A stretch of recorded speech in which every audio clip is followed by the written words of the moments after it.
Olá a todos, volto aqui à vossa companhia em vídeo, coisa que também já não fazia há uns tempos, como já uma vez me lembro de vos dizer, isto não é propriamente o meu veículo predileto, eu acho que não faço isto muito bem aqui entre nós, mas vamos voltar, eu vou voltar a este meio, ao vídeo, até porque haverá em breve começar um ciclo de contra-conversas a propósito do terceiro aniversário do Contra. O Contra faz no dia 1 de setembro, portanto, hoje eu estou a gravar isto na madrugada de sábado, mas o Contra faz. O vídeo será publicado na segunda-feira, que é quando o Contra faz 3 anos. Sobre o aniversário não há nada de especial para dizer. Eu vou aproveitar a ocasião para vamos mudar umas coisas no site, a tela, portanto, a tela de entrada dos destaques não vai ser de edição cronológica, ou seja, toda a lógica do site do Contra era cronológica, as notícias iam entrando à medida que iam sendo publicadas. Isso vai continuar a acontecer, mas não na tela. Na tela eu vou escolher os três grandes temas que quero que permaneçam, imaginem, 24, 48 horas ou mais, e ficam lá independentemente de outras notícias que podem sair e que vão correr por baixo, logo por baixo da tela. Portanto, isso vai mudar. Vamos ter também uma página que já era merecida, que já se justifica, com um breve perfil de todos os colunistas do Contra, porque ao longo destes 3 anos já escreveram para cima de 15 pessoas para o Contra Cultura. Eu quero agradecer a todos, porque a colaboração é desinteressada, é generosa. O Contra não tem receitas, portanto não pode pagar a ninguém. E as pessoas, há colaboradores do Contra, cronistas, que já publicaram dezenas de textos, não é? E isso para mim é muito gratificante, e eu queria mesmo enviar um abraço carregado de afeto e de gratidão a todos eles. Muito obrigado. Depois tenho aqui uma cábula, ver se digo tudo o que quero dizer. Pronto, e também a esse propósito vou iniciar um ciclo de conversas. Os convidados vão ser precisamente pessoas que têm escrito, algumas das pessoas têm escrito para o Contra, e outras que virão a propósito dos ciclos eleitorais, ou as autárquicas ou as presidenciais, vamos ver. Talvez depois surjam aí umas surpresas com as pessoas que vão ser convidadas, vamos ver. Não quero adiantar nada sobre isso por enquanto, mas uma coisa que posso garantir é que as contra-conversas vão ser retomadas. Já estou quase há um ano sem gravar nada com ninguém, e também, entretanto, queria fazer aqui uma nota. Uma das conversas mais gratificantes que tive na vida, e que foi por este meio, por vídeo e por via remota, foi com o Tom Sarti, um grande amigo do Contra Cultura e meu amigo brasileiro, que entretanto faleceu. Eu queria só dizer que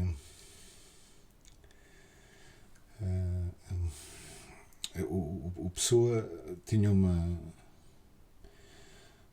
uma frase, um verso, que é: morrem cedo quem os deuses amam, não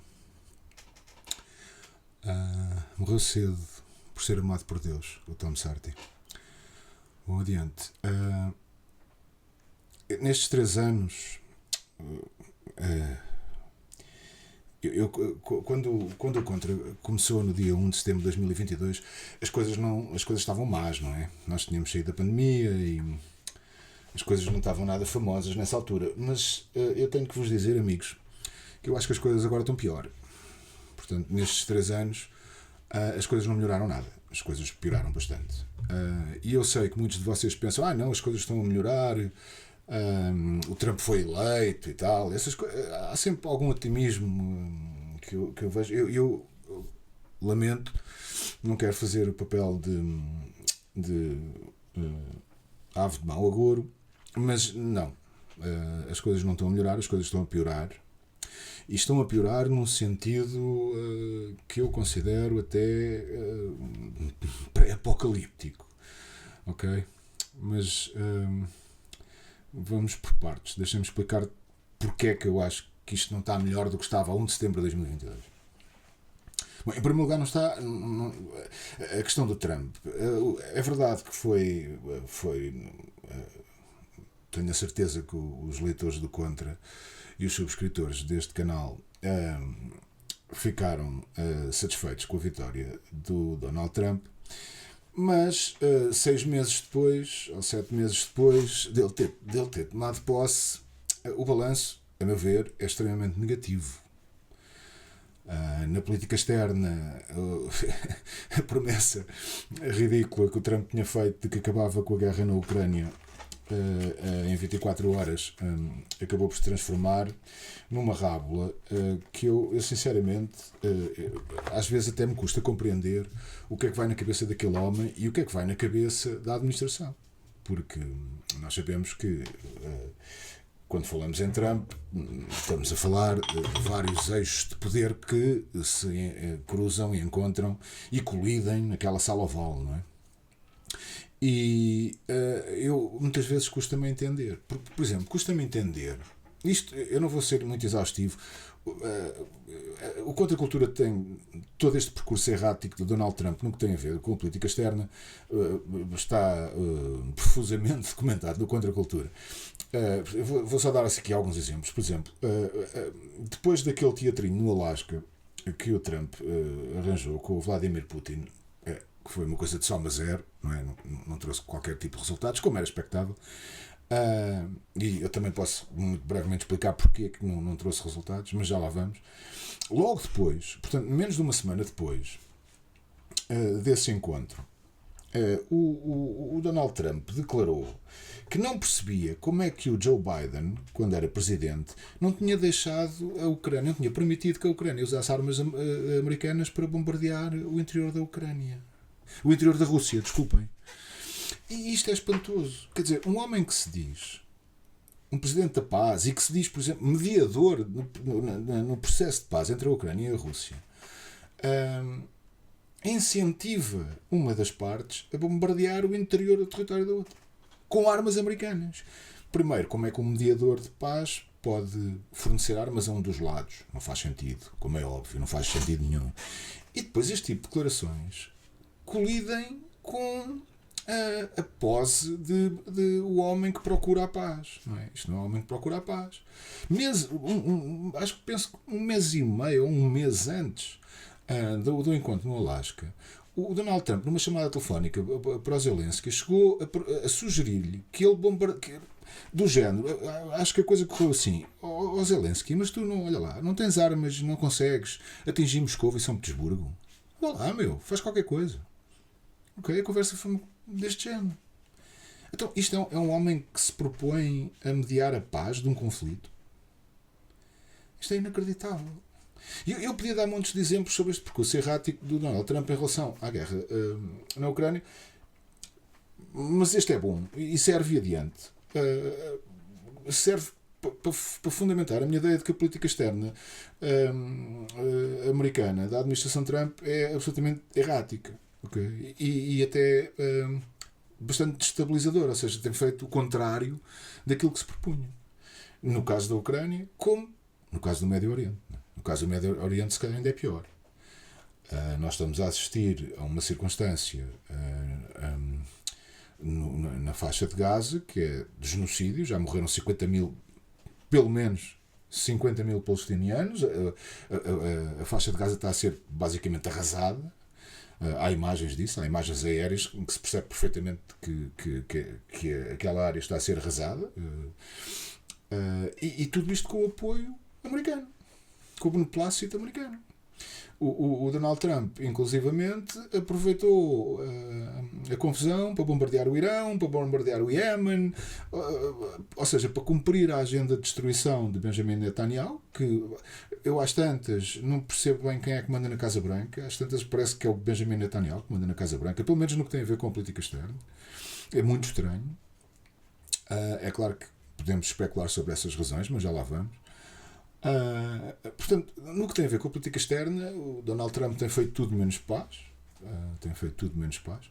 No episódio do Irão foi particularmente perturbador para mim, porque dá a nítida sensação que o Trump chamou os iranianos à mesa das negociações sobre desarmamento, sobre o processo de nuclear iraniano, chamou-os à mesa das negociações para os enganar, do género para eles baixarem a guarda, e entretanto deve ter dado luz verde a Benjamin Netanyahu. Olha, eles estão aqui à mesa das negociações comigo, não estão à espera desta, ataca. E depois atacou ele. Não é? Atacou ele, fez um festival enorme que tinha sido o maior ataque militar da história universal da coisa, que é um disparate, porque a grande parte dos materiais críticos e das instalações críticas do programa nuclear iraniano ficaram ilesas. A coisa até piorou porque antes dos bombardeamentos sabíamos quais eram as instalações em que os iranianos estavam a trabalhar no seu programa nuclear. Agora já não, agora não sabemos. Portanto, foi uma coisa absolutamente espúria e sem sentido. E por que raio é que de repente se decide bombardear o Irão? Quer dizer, isso não faz sentido nenhum.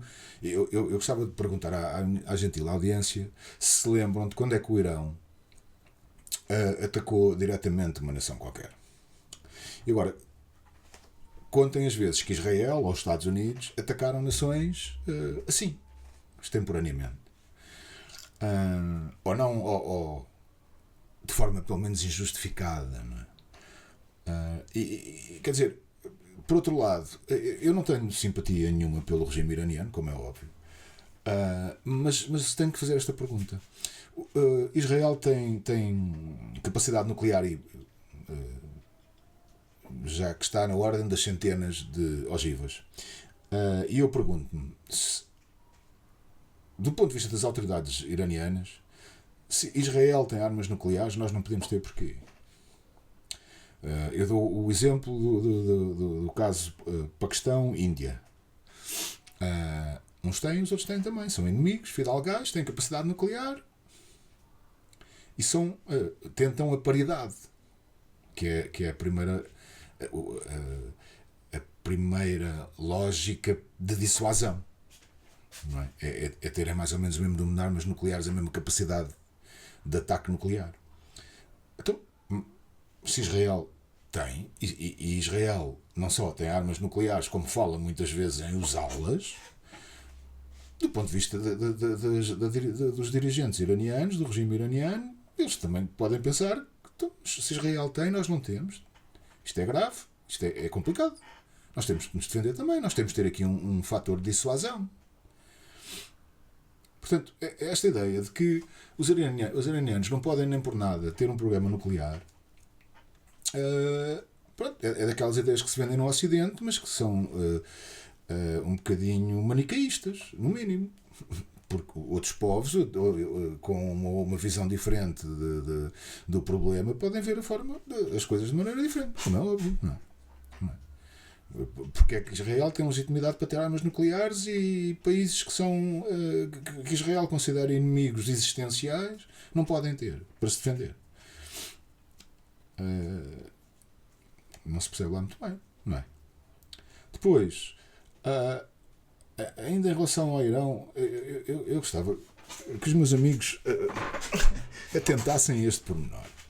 Isto é muito curioso no Ocidente, que é quando estes povos, os povos muçulmanos da civilização muçulmana e da área de influência do Islão, estão nos seus países, estes povos são beras e temos que os bombardear e são horríveis e tal. Mas quando vêm para cá viver como imigrantes, são ótimos. Aí temos que nos aguentar porque eles são fantásticos. Eles são pessoas fantásticas, e a diversidade é uma loucura, e a multiculturalidade, e eles integram-se, é uma loucura. É uma loucura, corre tudo muito bem. E são excelentes pessoas. Mas quando estão nos seus países, não. Quando estão nos seus países, são horríveis. O Irão é horrível. A Síria é horrível. Não é? O Afeganistão é horrível. Mas depois, quando vêm para cá, não. São fixos. São porreiros. E a gente tem que viver com eles. Quando estão nos seus países, é para bombardear, porque são péssimos. Isto não faz sentido nenhum. Mas pronto, adiante com o Irão. Voltando à Ucrânia, eu gostava de alertar para uma situação que é os ucranianos já perderam 1,7 milhões de soldados nesta guerra. 1,7 milhões. E se ainda há alguém que acredita que as elites europeias e americanas estão preocupadas com os ucranianos, este número devia fazer parar para pensar, não é? Não é? Porque isto são números de Segunda Guerra Mundial, em termos de horror, não é?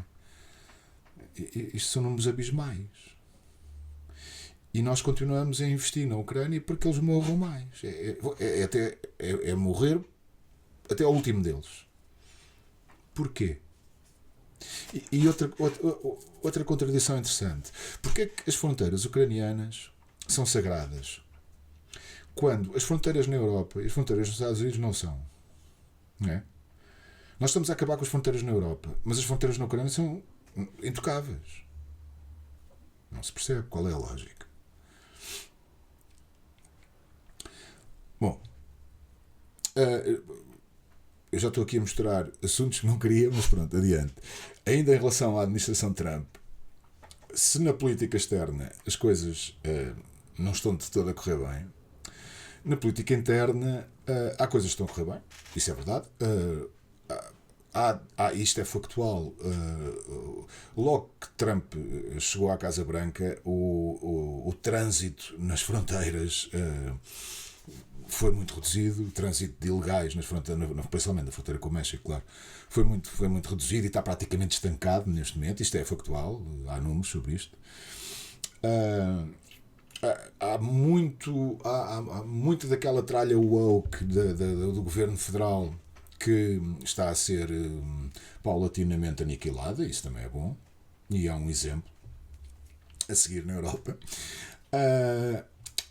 Depois, em relação à liberdade de expressão, eu vou só aqui focar alguns assuntos que me parecem mais importantes. Em relação à liberdade de expressão, também houve melhorias nesse campo nos Estados Unidos, embora os Estados Unidos continuam a ser, até por causa da primeira emenda à Constituição, continuam a ser uma espécie de paraíso de liberdade de expressão, ainda assim. Mas a administração Trump inaugurou aqui uma cláusula, que é: a liberdade de expressão é muito bonita e defende-se. E, por exemplo, o J.D. Vance está sempre a criticar a Europa porque a Europa não permite a liberdade de expressão e tal. Mas neste momento, nos Estados Unidos, a liberdade de expressão é muito bonita e defende-se se não for relacionada com qualquer crítica que se possa fazer a Israel. Porque aí já não há liberdade de expressão. Não há liberdade de expressão para os estudantes, não há liberdade... nada. Não se pode dizer mal. Não se pode dizer mal de Benjamin Netanyahu, não se pode dizer mal do sionismo. É que nem é dizer mal, é uma expressão pobre. Basta criticar. Porque quem critica o regime de Benjamin Netanyahu passa a antissemita. E um antissemita, nestes tempos da administração Trump, é a pior pessoa que há. É a abater, é um alvo a abater. Portanto, mesmo nesta questão da liberdade de expressão, se calhar há um recuo e não um avanço nos Estados Unidos da América. Depois, há aqui em relação à imigração, mesmo assim, ainda há aqui um pormenor interessante. Desculpem, eu vou fumar um cigarrinho. Há um pormenor interessante que é este. O Donald Trump não vai conseguir, em 2025, deportar tanta gente como o senhor chamado Barack Obama conseguiu deportar em 2012. Isto é interessante porque, reparem, o Joe Biden deixou entrar 20 milhões de ilegais nos Estados Unidos da América em 4 anos. O Trump não está a conseguir sequer deportar, não vai conseguir deportar sequer 500 mil por ano. Okay? Ou seja, ao fim de 4 anos, mesmo que conseguisse 500 mil por ano, ao fim de 4 anos eram 2 milhões. Ou seja, um décimo. Um décimo dos que entraram. Estão a ver? E por isso é que eu digo muitas vezes que esta questão da imigração no Ocidente é uma batalha perdida. Porque nunca vai ser possível deportar. O mal já está feito e não só não vai ser possível deportar milhões de pessoas, nem nos Estados Unidos, nem na Europa, como estas pessoas que entram loucamente pelo Ocidente, acima e abaixo, depois têm 3, 4, 5, 6, 8 filhos. E nós, os nativos no Ocidente, temos 0, 0,1, 0,2, 0,6 até 1,2 filhos por casal. Então, não há nada a fazer. Quer dizer, isto mais 20, 30 anos e o Ocidente deixou de existir. Porque quando os povos deixam de existir, a sua cultura, a sua identidade e tudo isso vai, não é? Depois não há nada a fazer. Não há nada a fazer. E não vai haver nada a fazer. Muito dificilmente, quer dizer, era preciso. Lá está, eram precisos processos escatológicos, apocalípticos, para que o Ocidente voltasse ao seu equilíbrio demográfico e ao respeito pela sua cultura e pelas suas identidades nacionais. Isso é uma guerra perdida, basicamente. Não vai ser possível voltar. Não vai ser possível. O caso Epstein é capaz de ser o mais paradigmático, a meu ver, sobre a falência da atual administração Trump. Reparem, alguns dos mais proeminentes funcionários da atual administração fizeram carreira e fortuna a especular, a desenvolver várias teorias da conspiração, que me parecem, quando digo teorias da conspiração, é sempre no sentido de que estão factuais ou muito próximas da factualidade, ok? Porque é a minha experiência. As teorias da conspiração, tirando raros casos, geralmente acabam por ser apenas previsões acertadas sobre o que realmente, sobre a verdade dos factos. E estes homens que fizeram, que andaram anos a dizer, bem, isto é uma vergonha, isto de pedófilos, cambada de pedófilos, do Estado profundo e o diabo ligados a esta rede de tráfico de menores e as coisas horríveis que tudo indica de facto se passaram através da atividade do Jeffrey Epstein, que era, hoje é mais que evidente, um agente da Mossad e que utilizava, por um lado, as manobras financeiras ilegais que enriqueciam muita gente em Washington e, por outro, as relações com menores que também muita gente em Washington praticou ao abrigo da infame ilha onde o Epstein tinha estas raparigas sequestradas. Portanto, toda esta gente, toda esta atividade do Epstein, que é absolutamente luciferina, não é? Estava a ser desmascarada por homens ligados, que agora estão ligados à administração e que nos dizem assim: não há nada para ver aqui. Não há nada para ver aqui. Como é que isto é possível? Digam-me como é que isto é possível. Qual é a credibilidade de uma administração que, quando está fora do poder, denuncia um dos grandes escândalos da história da América e seguramente o maior escândalo deste século? Nós estamos a falar de pedofilia, nós estamos a falar de homens, de tráfico de menores para exploração sexual por parte das elites políticas e económicas e académicas dos Estados Unidos da América. E não só dos Estados Unidos da América, como sabemos. Okay? É disto que estamos a falar. E estes homens denunciam isto quando não estão no poder, e quando chegam ao poder dizem não, isto não. O Jeffrey Epstein traficava menores para abuso de ninguém. Isto deve ser... É difícil classificar isto. É difícil. E eu, muito sinceramente, vai ser muito difícil para mim alguma vez encontrar redenção nesta administração enquanto esta situação não for completamente revelada, e eu sei que não será. E reparem, o Trump, eu não tenho convicção de que o Trump andasse metido com as raparigas. Mas tenho convicção que ele também é vítima de chantagem de todo este processo. E é isso, por exemplo, que explica, se calhar, o poder que Tel Aviv tem neste momento sobre a Casa Branca.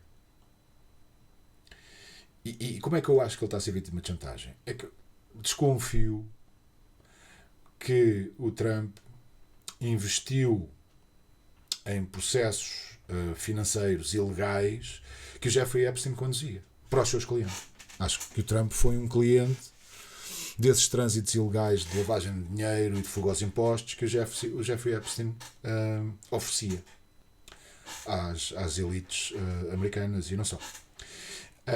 E é por aí. Eu acho que deve ser por aí.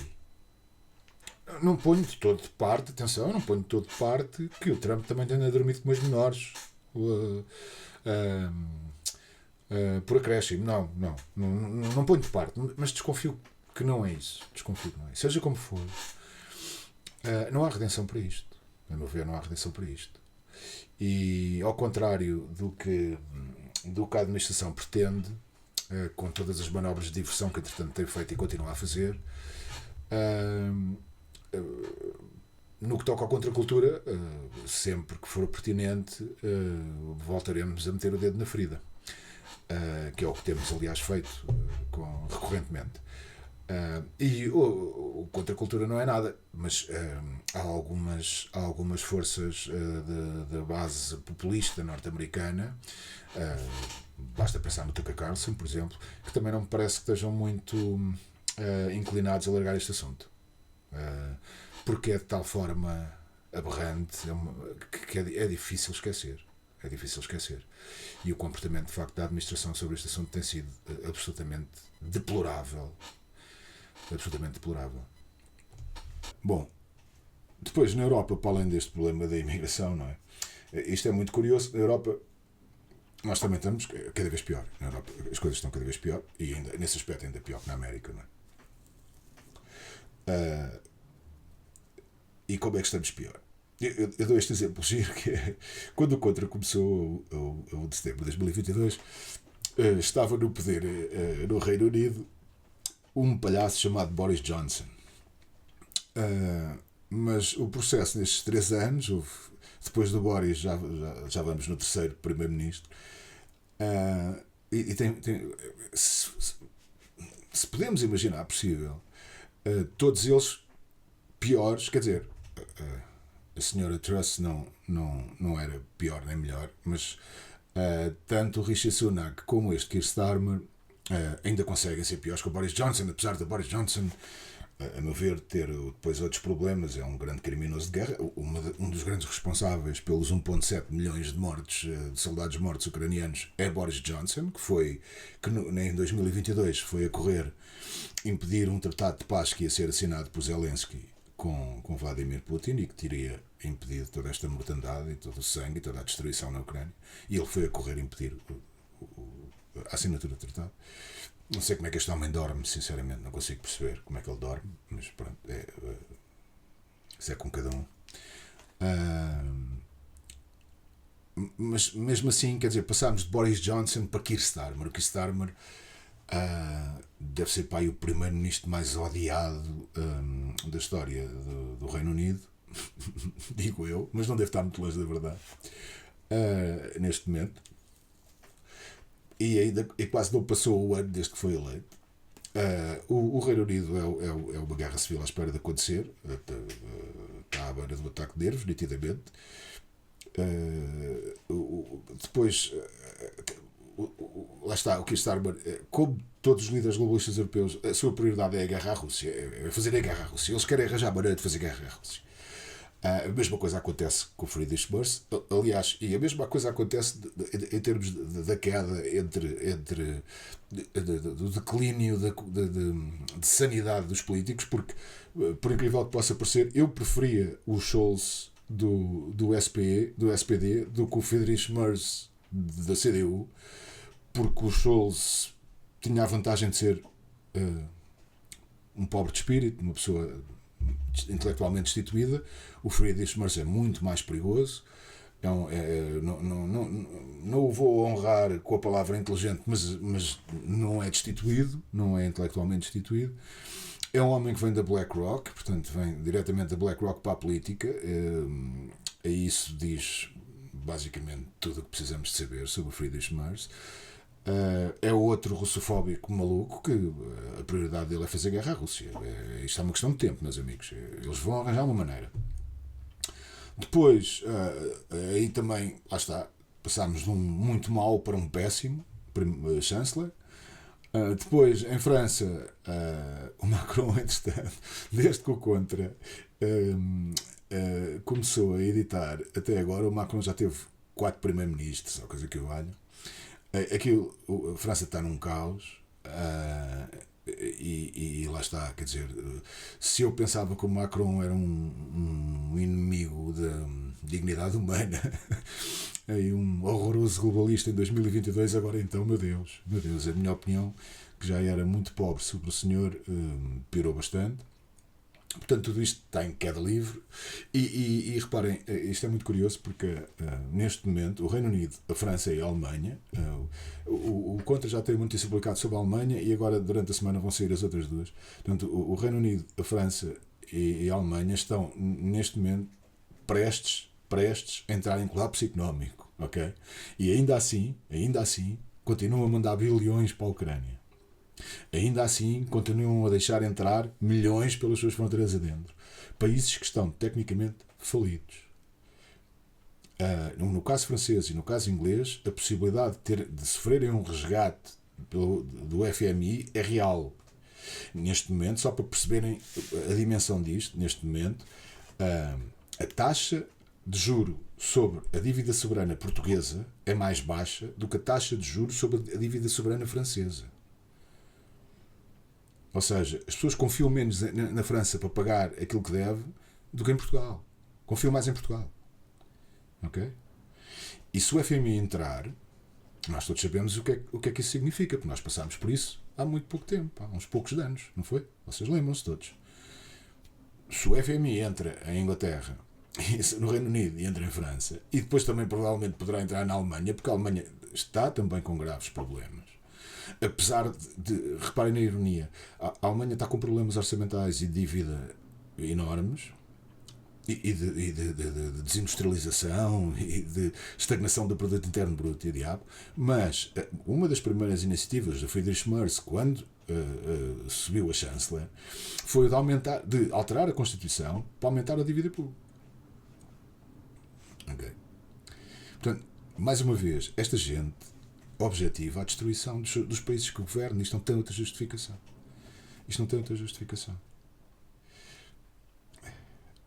Eu não encontro, não é plausível outra justificação. Esta gente está a fazer de propósito para destruir os seus países.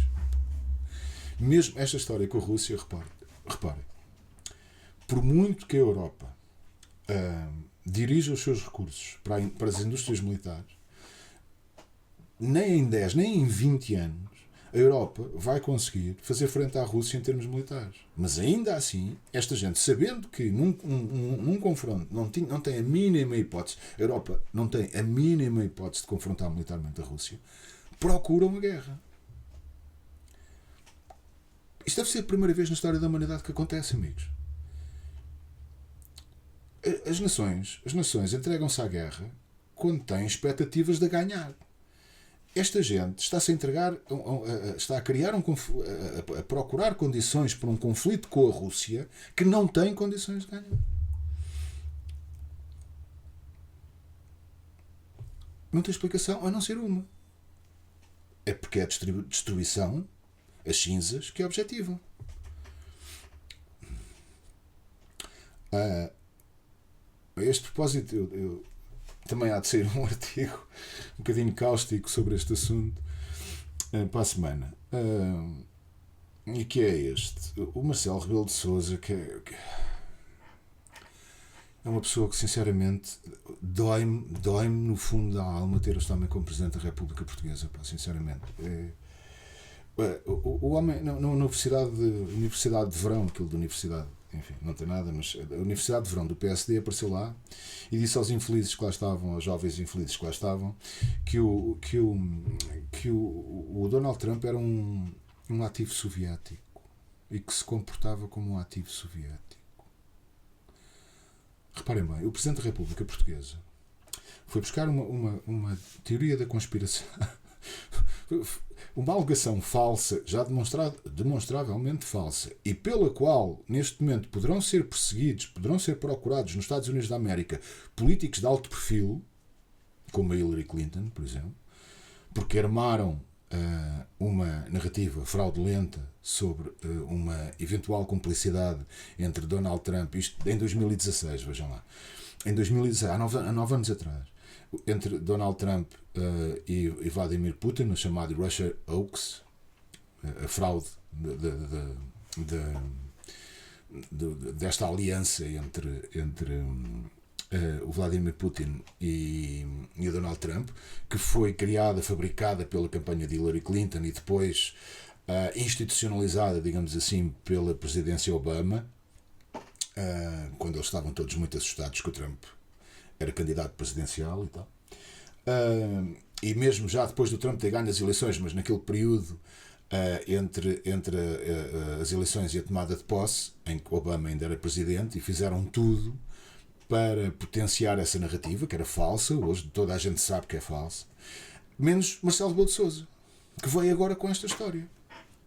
Isto, quer dizer, para além de uma responsabilidade enorme, porque está a difamar com uma narrativa demonstravelmente falsa o presidente dos Estados Unidos da América, que é, que eu saiba, um aliado estratégico de Portugal, acho eu, para além de ser uma das principais potências mundiais, não é? Tipo, e nós estamos aqui virados do Atlântico para eles, pelo Atlântico, quer dizer, talvez não fosse boa ideia ofender assim Donald Trump, com uma narrativa falsa.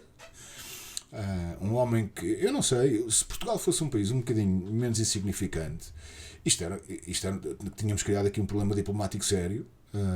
E não sei até que ponto, por exemplo, é que o Marcelo Rebelo de Sousa não pode, ou nos Estados Unidos ou em círculos jurídicos internacionais, não sei, eu não sou jurista nem um pouco mais ou menos, não pode ser procurado por difamação, porque isto é uma afirmação absolutamente incrível, que nem os mais globalistas loucos líderes europeus tiveram ousadia de dizer, não é? Isto são mesmo na cabeça deste ensandecido homem que temos a viver no Palácio de Belém é que é possível. Quer dizer, a que ponto de decadência intelectual é que chega uma pessoa para conseguir dizer isto, não é? Ou que ponto de fanatismo ideológico nihilista? Isto é muito estranho, meus amigos. O chefe de Estado, um chefe de Estado de um país europeu, dizer isto do chefe de Estado do Presidente dos Estados Unidos da América, que na verdade é um espião para os russos, quer dizer, bom Deus. Bom, depois, um problema que não tínhamos a 1 de setembro de 2022 e que temos agora, que é o genocídio em Gaza. É verdade, tudo isto começou com o ataque absolutamente condenável por parte do Hamas, e é claro que o Hamas é uma instituição, é uma organização criminosa e tudo isso, e terrorista e tudo isso, mas o Hamas matou 7.000 pessoas, o regime sionista já matou 50.000. E isto está-se a cometer genocídio. Há imagens vídeo, o Contra também tem isso publicado. Há imagens vídeo em que as pessoas esfomeadas estão a correr atrás da ajuda humanitária, das caminhonetes com ajuda humanitária, com alimentos e o diabo. As pessoas vão a correr e atrás das caminhonetas estão num ponto elevado, estão as forças militares israelitas a disparar contra esta gente, a matar, a fuzilá-los, enquanto eles correm para a ajuda humanitária. Quer dizer, Israel está a matar a tiro de bala e pela fome dezenas de milhares de pessoas, com a complicidade americana, com a complicidade da administração de Trump. É preciso ver isto, não é? Quer dizer, nesse aspecto, lá está, é mais uma circunstância em que as coisas pioraram, não é? Pioraram.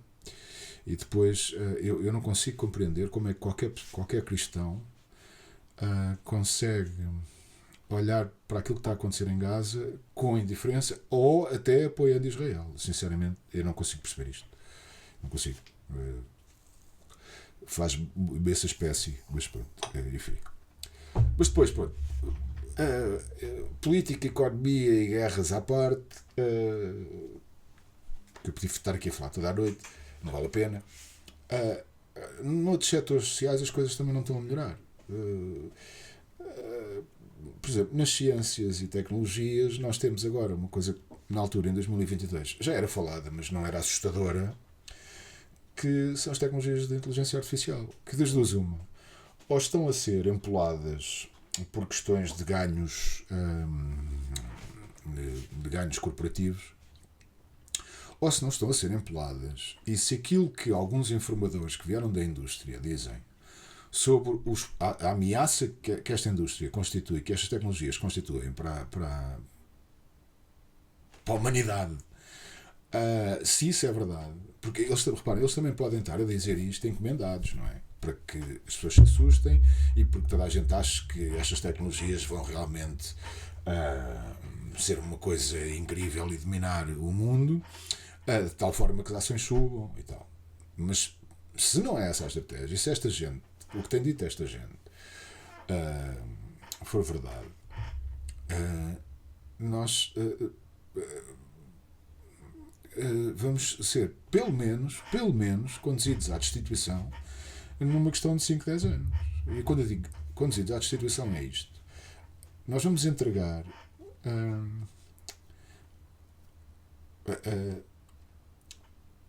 já esqueçam a parte profissional, nós vamos entregar a condução dos destinos da humanidade em entidades, a algoritmos, super entidades digitais. E isto, meus amigos, há sempre esta questão, eu não estou a dar novidade a ninguém, em que esta super identidade algorítmica possa decidir que, considerando o historial das civilizações humanas, se calhar o melhor é elas não existirem. Não é? Ou, considerando o potencial das civilizações humanas, se calhar a humanidade é uma ameaça à inteligência artificial. Portanto, é melhor acabar com ela. Não é? É claro que, vamos lá ver, não é de todo claro que estas unidades de inteligência artificial. Pronto, isto aqui depois tem vários níveis, ou seja, níveis técnicos. Mas agora vamos partir do princípio que daqui a 5, 10 anos eles conseguem chegar à tal singularidade que é a inteligência artificial geral, que é o termo. Nesse momento, portanto, o que isto traduz é que serão criadas entidades conscientes de inteligência artificial. Não é? E depois, quem é que está a controlar isto? Quem é que garante que estas máquinas não vão ser ligadas à web e não vão ter possibilidade de dominar tudo que através da web se tem acesso? Desde a produção elétrica às infraestruturas militares. Quer dizer, o que é que pode acontecer? Alguém já nos disse que garantias é que existem que isto não vai acontecer? Quem é que está a trabalhar nisto? Que controlo é que há sobre isto? Porque depois, meus amigos, as pessoas estão por trás disto. Eu recordo, não sei se alguma vez disse isto em algum vídeo, mas eu recordo o Elon Musk uma vez, numa entrevista com o Tucker Carlson, falou de um episódio que passou com o diretor da Google na altura. Não é o mesmo que é agora, mas vai dar o mesmo que eles pensam da mesma maneira. E estava numa conversa com ele, informal, em casa acho que em casa do diretor da Google, e estava a dizer, temos de ter cuidado com isto da inteligência artificial e tal, isto pode ser de facto um perigo. E o homem da Google vira-se para ele, Elon, mas olha lá, tu és algum especista? Ok? És um especista? Como quem diz, não me digas que estás a defender a espécie humana. Ridículo. Isto é como esta gente pensa.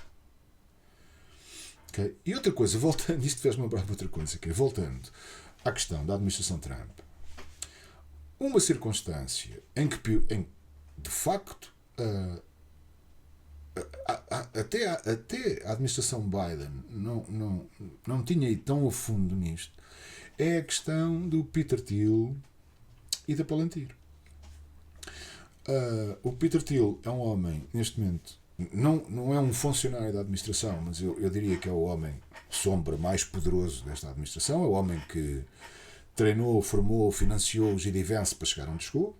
É um homem do eixo Wall Street Silicon Valley. É um homem que foi fundador da Palantir, já lá vamos à Palantir, mas eu queria dizer uma coisa, ele também fundou a PayPal e enquanto CEO da PayPal, na pandemia, mandou fechar as contas de pessoas, de influencers, que se manifestavam contra a narrativa da pandemia, tanto no que teve a confinamentos, vacinas e o diabo. Ele mandou fechar essas contas das pessoas para que as pessoas não tivessem rendimentos. É este homem que neste momento conduz as políticas tecnológicas da Casa Branca. Ok? Ok?